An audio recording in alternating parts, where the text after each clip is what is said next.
Aujourd'hui, c'est seul le dialogue qui peut nous permettre de dépasser cette situation. Donc on peut dire aujourd'hui que tous les candidats acceptent de venir dialoguer? Oui, à ma connaissance, oui. Je ne connais pas de candidat qui refuse le dialogue. Il y en a un en prison. Oui. Est-ce que des dispositions sont prises pour qu'il puisse être libre et participer au dialogue? Dans le cadre du dialogue et de l'apaisement que j'ai souhaité, j'ai indiqué ces derniers temps à mon gouvernement la nécessité de prendre des dispositions pour faciliter la libération d'un certain nombre de détenus et aller même au-delà, puisque le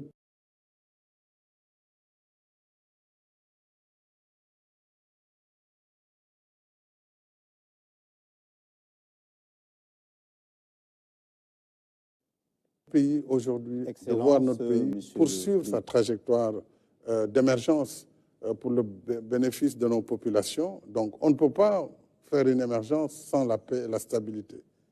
Et nous connaissons l'environnement sous-régional, nous connaissons l'environnement international, donc il faut que nous créions les conditions de la paix. C'est pourquoi nous allons prendre des dispositions pour arriver à ce pardon, y compris par toutes les voies de droit que cela devra permettre de faire. Le candidat aussi, même avant ces lois, peut bénéficier parfaitement d'une liberté provisoire pour répondre en tout cas à l'appel du dialogue. Ça montre que là, on va entrer dans la deuxième phase. Alassane, on va retrouver l'orthodoxie quand même des règles du jeu, s'il vous plaît, Alassane.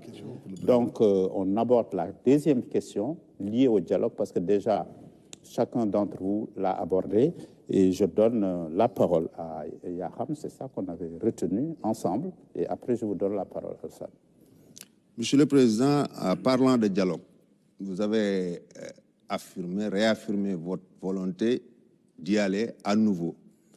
Et parlant de libération, est-ce qu'on peut penser que ceux qui seront libérés, il ne s'agira que de candidats dans les liens de la détention pour autre chose que des faits politiques, ou bien de potentiels candidats ou des candidats ou d'autres figures politiques qui sont dans les liens de la prévention à ce jour? Vous savez, j'ai toujours dit que j'appelle à un dialogue inclusif. Et je suis convaincu que si nous voulons que notre pays poursuive sa marche vers un développement harmonieux, il lui faut se réconcilier. Quels que soient par ailleurs les délits ou les crimes qui ont poussé les uns ou les autres à répondre devant la justice, à un moment donné, le pays doit pouvoir enjamber, faire preuve de pardon et de réconciliation. Et dans cette perspective-là, oui, il ne faut écarter aucune personne. Et dès lors qu'on peut arriver à l'effacement de faits, en ce moment, bien sûr, toutes les personnes impliquées ou arrêtées dans ce cadre pourront bénéficier de ces mesures de clémence et de ces mesures de pardon et de réconciliation nationale. S'il vous plaît, Monsieur le Président de la Oui, République. Monsieur le Président de la République, est-ce que vous n'êtes pas opposé ou vous n'avez pas d'objection à ce que, par exemple, une personnalité politique comme Ousmane Sonko retrouve la liberté? Je n'ai aucune objection. Je vous ai dit, je regarde le pays. Je ne regarde pas les personnes.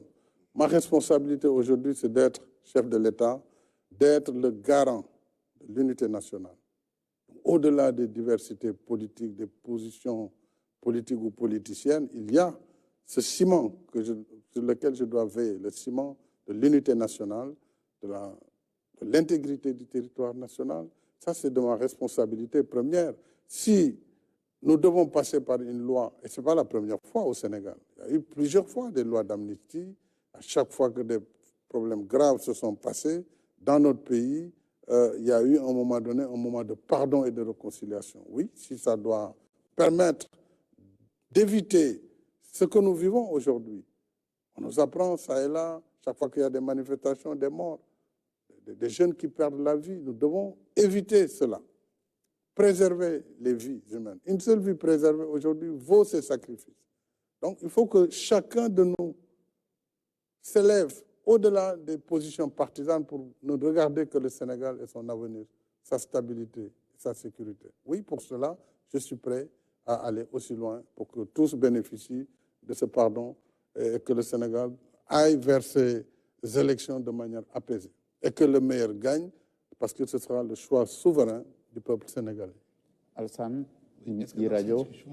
Monsieur le Président, vous avez eu des discussions directes avec Ousmane Sonko ou bien par personne interposée pour parler de dialogue. Avant de parler de dialogue, il y a certainement des médiateurs qui ont dit qu'ils étaient là pour que vous